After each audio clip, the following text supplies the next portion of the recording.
بسم الله الرحمن الرحيم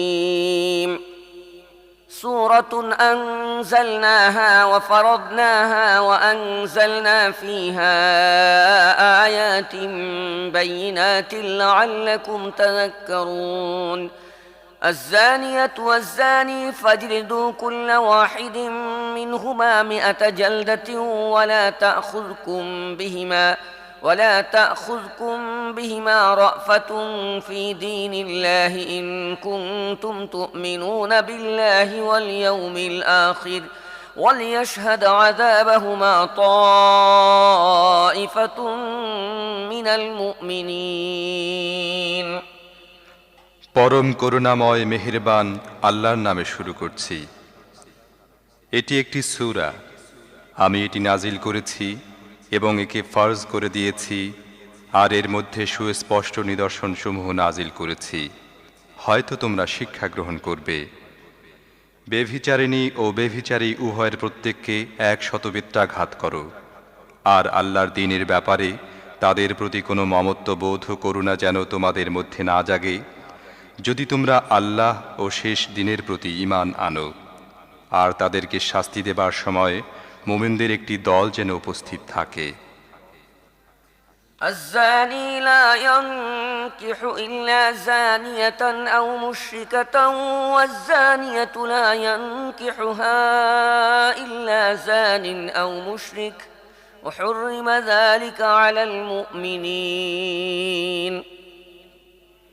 বেভিচারী যেন বেভিচারিণী বা মুশরিক নারী ছাড়া কাউকে বিয়ে না করে, এবং বেভিচারিণীকে যেন বেভিচারী বা মুশরিক ছাড়া আর কেউ বিয়ে না করে, আর এটা হারাম করে দেয়া হয়েছে মুমিনদের জন্য। والذين يرمون المحصنات ثم لم يأتوا ب4 شهداء فاجلدوهم 80 جلدة ولا تقبلوا لهم شهادة أبدا وأولئك هم الفاسقون إلا الذين تابوا من بعد ذلك وأصلحوا فإن الله غفور رحيم আর যারা সতীসাধী নারীর উপর অপবাদ লাগায়, তারপর 4 জন সাক্ষী আনে না, তাদেরকে 80টি বেত্রাঘাত করো এবং তাদের সাক্ষ্য কখনো গ্রহণ করো না। তারা নিজেরাই ফাসিক। তবে যারা এরপর তওবা করে এবং শুধরে যায়, অবশ্যই আল্লাহ ক্ষমাশীল ও মেহেরবান। والذين يرمون أزواجهم ولم يكن لهم شهداء إلا أنفسهم فشهادة أحدهم 4 شهادات بالله إنه لمن الصادقين والخامسة أن لعنة الله عليه إن كان من الكاذبين ويدرأ عنها العذاب أن تشهد 4 شهادات بالله إنه لمن الكاذبين والخامسة أن غضب الله عليها إن كان من الصادقين ولولا فضل الله عليكم ورحمته وأن الله تواب حكيم আর যারা নিজেদের স্ত্রীদেরকে অভিযোগ দেয় এবং তাদের কাছে তারা নিজেরা ছাড়া আর দ্বিতীয় কোনো সাক্ষী থাকে না, তাদের মধ্য থেকে এক ব্যক্তির সাক্ষ্য হচ্ছে এই যে সে 4 বার আল্লাহর নামে কসম খেয়ে সাক্ষ্য দেবে যে সে নিজের অভিযোগে সত্যবাদী, এবং 5ম বার বলবে তার প্রতি আল্লাহর লানত হোক যদি সে নিজের অভিযোগে মিথ্যাবাদী হয়ে থাকে। আর স্ত্রীর শাস্তি এভাবে রহিত হতে পারে যদি সে 4 বার আল্লাহর নামে কসম খেয়ে সাক্ষ্য দেয় যে এ ব্যক্তি তার অভিযোগে মিথ্যাবাদী, এবং 5ম বার বলে তার নিজের উপর আল্লাহর গজব নেমে আসুক যদি এ ব্যক্তি তার অভিযোগে সত্যবাদী হয়।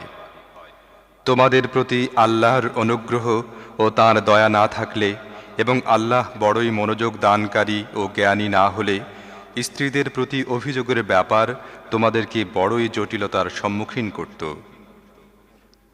إن الذين جاءوا بالإفك عصبة منكم لا تحسبوه شرا لكم بل هو خير لكم لكل امرئ منهم ما اكتسب من الإثم والذي تولى كبره منهم له عذاب عظيم لولا إذ سمعتموه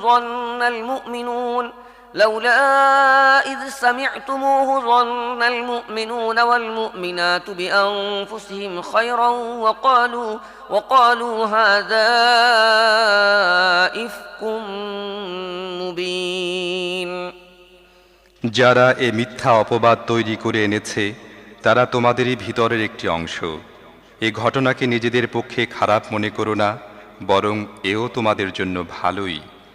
যে এর মধ্যে যতটা অংশ নিয়েছে সে ততটাই গুনাহ কামাই করেছে, আর যে ব্যক্তি এর দায় দায়িত্বের বড় অংশ নিজের মাথায় নিয়েছে তার জন্য তো রয়েছে মহা শাস্তি। যখন তোমরা এটা শুনেছিলে তখনই কেন মুমিন পুরুষ ও মুমিন নারীরা নিজেদের সম্পর্কে সুধারণা করেনি এবং কেন বলে দাওনি এটা সুস্পষ্ট মিথ্যা দোষারোপ? لولا جاءوا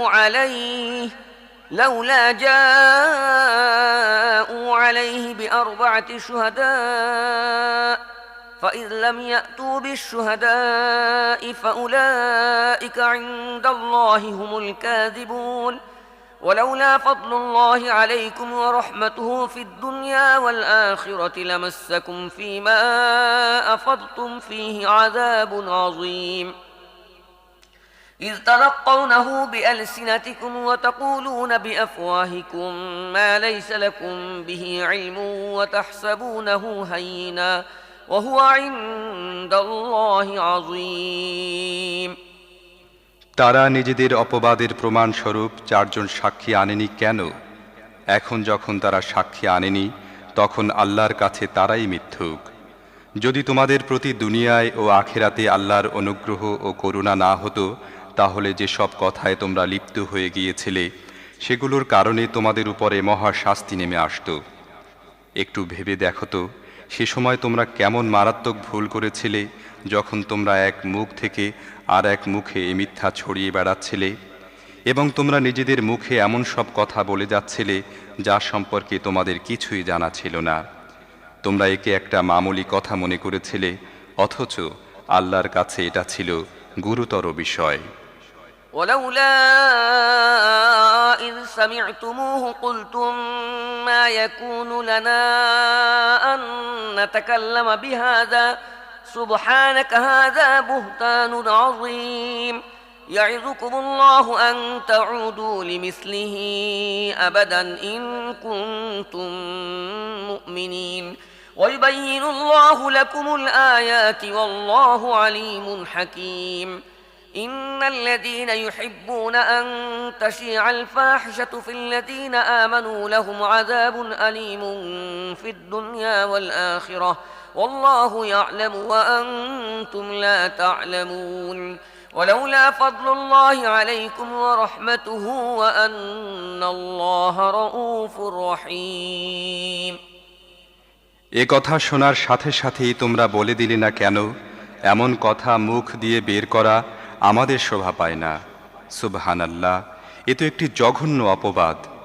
আল্লাহ তোমাদের উপদেশ দেন, যদি তোমরা মুমিন হয়ে থাকো তাহলে ভবিষ্যতে কখনো এ ধরনের কাজ করো না। আল্লাহ তোমাদের পরিষ্কার নির্দেশ দেন এবং তিনি সর্বজ্ঞ ও বিজ্ঞানময়। যারা চায় মুমিনদের সমাজে অশ্লীলতার প্রসার ঘটুক তারা দুনিয়ায় ও আখিরাতে যন্ত্রণাদায়ক শাস্তি ভোগ করবে।